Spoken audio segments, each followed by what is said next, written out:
I got new power tools and some more MIG wire. Let's fix some rust for real this time.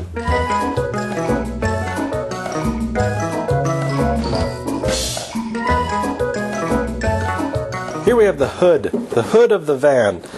This is built like a door. It's got a frame underneath, and this is a skin that they just wrap over the edges. And it's got some real nice patina on it. See this crackled looking paint?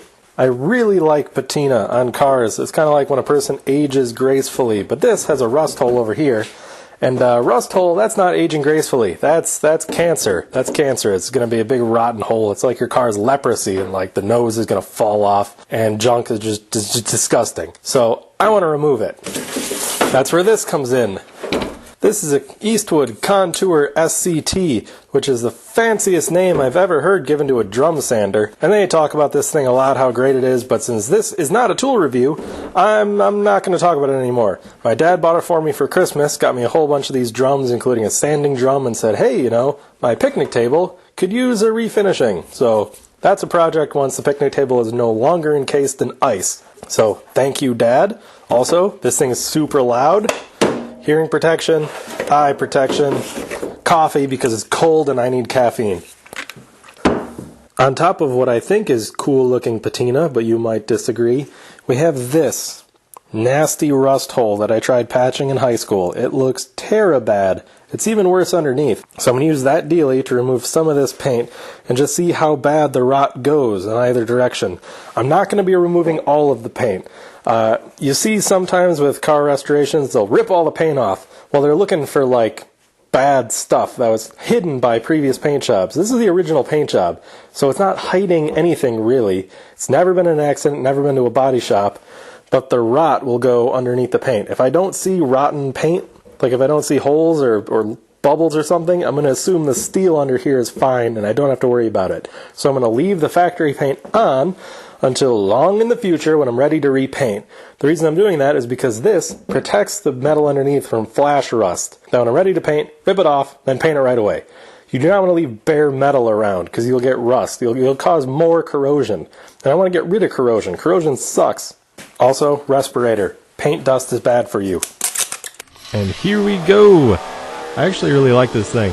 You almost can't tell it's made in China. Well, I don't know for sure if it's made in China, but it says Eastwood on it, so probably? It is really awesome though. Eats right through a lot of crap, but those drums are not cheap, let me tell ya. It's almost soothing though, except it vibrates the crap out of your arms, and it's really loud. So, but other than that, it's basically like meditation, cleaning this stuff. Oh yeah, and it's really heavy. And it like blows dust everywhere, the paint dust, which is probably toxic. So yeah, exactly like meditation. Very calming. Yeah, it's not too bad. There's a little pockmark here, a little pitting, and then this is now obviously a nasty hole, but this still looks okay. And it didn't creep up there. The way these skins work is you have a skin that kind of folds over, but it goes too far. And then they hammer them around the back. And the stuff around the back is real nasty. If I was thinking, I would have just straight away cut all this stuff off, but I kind of wanted to dig through the rust and, you know, inhale all that wonderful rust fumes. I think watching this back on playthrough, I've noticed I waste a lot of time doing like nothing productive and then cutting off what I should have just cut off to begin with. Maybe there's some learning in there somewhere. Probably not. I'll need to do this 20 or 30 more times before I actually learn and then just cut it off to begin with. Okay, so that's nasty. Real nasty. I think what I'll have to do here is cut the skin out and then fix the frame and then weld a new piece of the skin on and wrap it over again. So I'm going to attempt that, I suppose. The thing I'm really worried about though is when I wrap the skin over, it's not going to have any protection, none of this paint coating. Maybe I'll make a patch for this skin, but I won't weld it on and wrap it around until I can get some kind of primer or sealant to protect between the pieces here. There are a few options and really I have none of them and it's too cold to do any kind of painting. I don't want any place where the moisture can get sealed in and cause this again.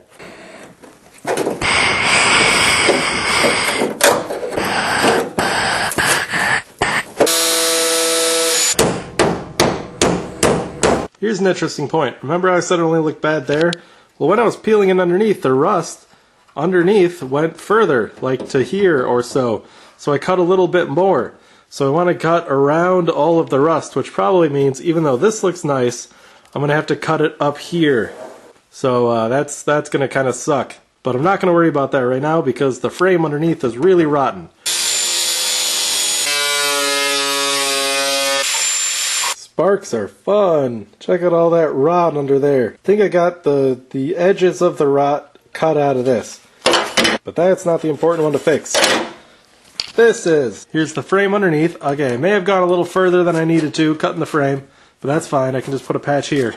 The good news is, the very edge of the frame is still not terrible. So I can make a template based on the bottom of this going to the bottom of this.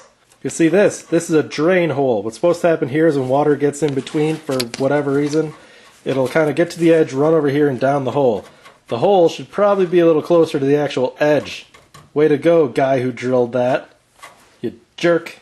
This is a straight line, lined up perfectly with masking tape. This is just a 90-degree bend. Straight. Thickness gauge. What is this, 22? 20? 22 is the ticket there. Here we have 22. Now we need to mark where the crease is. It's pretty much a straight crease. Now that I look at it, it's kind of messed up because I was bending the crap out of it. Now normally something like this, I'd just bend over in the vise, but I had to remove the vise from the bench here so that I could fit this huge hood on here.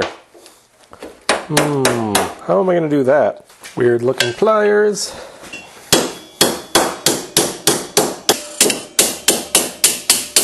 That's the ticket. That's about right. I think it's bent a little too much though. So since I didn't explain this very well in the normal video, what I'm basically doing here is getting rid of a bunch of the crud along where the weld line is going to be. You want to do this because welding doesn't work so great. It's full of dirt and tar and oil and rust. It works really well on metal. You know, metal and nothing else. So you want to clean the surfaces up as much as possible. Yeah, not bad. Taking the thing and the respirator and the earphones off, that's getting old. Getting old fast. Oh, there's an interesting little thing here.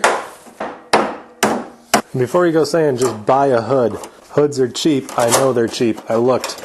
I want to try fixing it first. This is something I saw online. Try to make your pattern if you want, then make your patch panel. Then mark out what you made in the patch panel, and then cut it out and weld the patch panel in. If you cut out first, you might mess up the patch panel. This way I know if I don't cut the Sharpie line, if I cut inside the Sharpie line and not off, don't cut the Sharpie line off, then the thing I cut out is a little bit smaller than this, and then I can make adjustments and make it nice. Close-up views of sparks. Look at them spark. Alright, so this fits quite well now. Now the only thing to do is to clean up both of these surfaces and break out the welder. Despite all the work to try to get the weld seam there really clean, I must not have had the settings really good because I got a lot of like popping and I don't know the word for it. I was going to say spackling, but that's a wall thing. I'm way off. As always, the grinder kind of comes to the rescue, although I did have a few burn holes that I ended up having to weld through again later, but it worked. Not bad for a first attempt. I'll enlarge the drain hole later. But since that has to wait for it to warm up enough to paint, we're going to move on to the fender. So if you remember, this fender lip looked kind of gross. Well, I hit it, focus.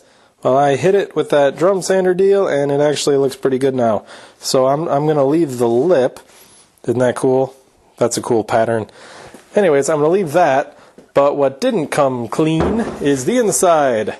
So I ground through a bunch of the rust and decided it got too thin through here, and it would just look pitted and gross up through here.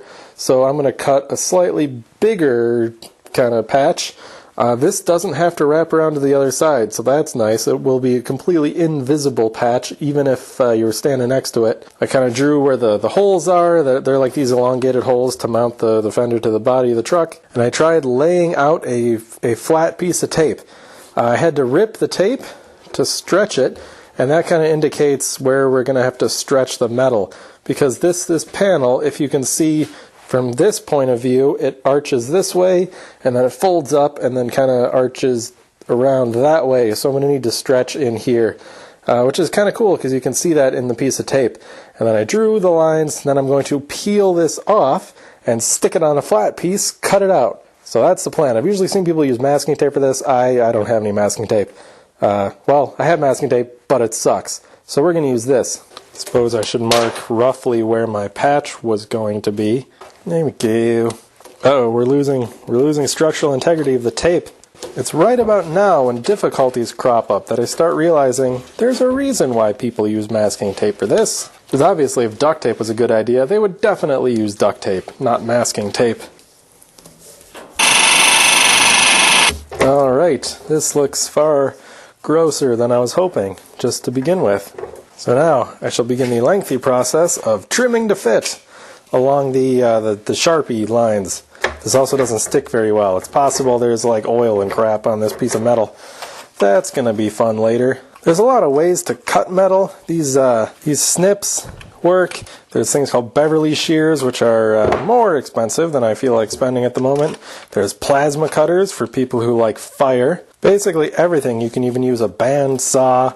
You know, sky's the limit. You can cut sheet metal with it. Well, probably not anything. Like normal scissors probably aren't going to work.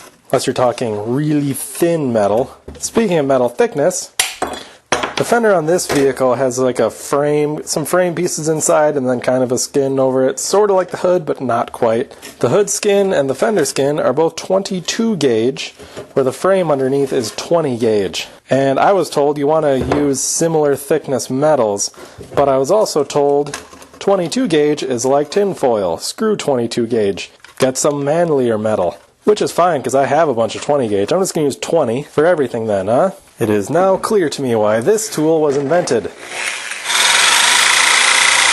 Okay, cut a little oversized. Since the punch that I was using is gone, it disappeared, I'm going to use this to kind of mark just vaguely along where that crease line went. Now the fender on the inside, it doesn't have a real sharp crease. It's kind of a gentle bend around. Not really strictly defined. Also not visible, so it's not super critical that it be perfect. Just kind of close enough that I can kind of get the gist. Now the trick though is going to be that bend, that double bend. So let's see what we got. Oh, we got a duct tape, some duct tape chaos going on. That's what we got. And I bet you none of that shows up on camera, because I can barely see it with my eyes. So this is the coolest part, I think. It's using the shrinker and the stretcher. Now these are tools designed to kind of grab sheet metal and pull, or grab and shove it together. And when you do that on kind of a piece that has a gentle bend in it, like this one, I didn't show making the bend. I use the vise. I just bent it over in the vise. When you do it on something with a bend like this, you can kind of arrange the shrinks and the stretches to make the piece curve in different ways. It's really kind of neat. I've seen a lot of people use this for like window channels and junk. I'm not that far, but I decided to try it out for this, and it kind of worked. It took a while. It took a lot of like fitting and screwing up and refitting and screwing up. And eventually, I got it close enough where I figured I could just clamp it into place and bend it the little more that I couldn't get it to be perfect. It didn't work well, but it works. Okay, this thing is shaped. Got it clamped in just to hold it in place. Gonna Sharpie around it, cut it out, weld it in, yada, yada, yada, yada. Better not lose where these are, though. Those are, wow, that's a crummy hole that I just drew. The holes in the fenders aren't holes, they're slots. Probably because they didn't quite line up with the holes in the other part of van thing with the bolts going into the... You get what I'm saying. What I'm saying is that it's far too late for me to talk, and I've been sick this week, so my brain isn't all back yet. So I'm not making good with the words and the stuff like that. Alright. Whoops, that was loud. Alright, grinder time. I just realized this is kind of a nice shirt, so I better cover it. Perfect. There's no way it'll get covered in crap now. And of course now, cutting out the old patch, welding in the new one, and camera problems. That's right. I don't know if it's making it stare straight into a welder that it doesn't like, or being full of metal shavings that it doesn't like, or being in the cold garage that it doesn't like, but the camera wasn't happy. So this footage is kind of spotty, depending on whether or not the camera felt like working that day. I think I got to hit it with a hammer a couple of times to get it into line, realize who's boss around here. But even worse was the idiot framing the camera, because my head blocked a lot of it. Although I did get some pretty sweet welding shots where you can see what I'm welding through the helmet. Kind of cool. Another nice advantage of staring at the back of my head is I can be pretty sure I don't have a bald spot forming there, unbeknownst to me. So, you know, that's nice. Completely unrelated to working on a van, but, you know, it's just nice. I'm sure some of you can understand and or relate. Because as ugly as long hair looks on a dude, imagine what long hair looks like on a dude with thinning hair. You know what it looks like? It looks like sadness. Alright, well here's the finished product. Focus! Finished product! Thought my camera died for a second there. And I actually mean died. It was giving me error messages and junk. Well, now it's back. So this panel is pretty wavy looking. Well, the old panel, the old patch was kind of wavy too. This is wavy. Doesn't feel so wavy, but it looks really bad in the reflected light. This was just a gentle angle grinding to smooth that out. So, you know what they say, filler and all that. But it'll probably just be like a skim coat. In fact, I might be able to sand that smooth with, like, skills that I don't have. But yeah, this is solid 20 gauge. Nice! A lot better than the nearly Swiss cheese it was before. But look at this. This is original metal. Look how wavy that is. So I guess I'm not too bad then, I suppose. I mean, that's just as wavy as what I did. I'm going to consider myself lucky that's all the problems I had with my camera. So I'm going to end there. Next time we're going to dig into the floor, the driver's floor with that big hole.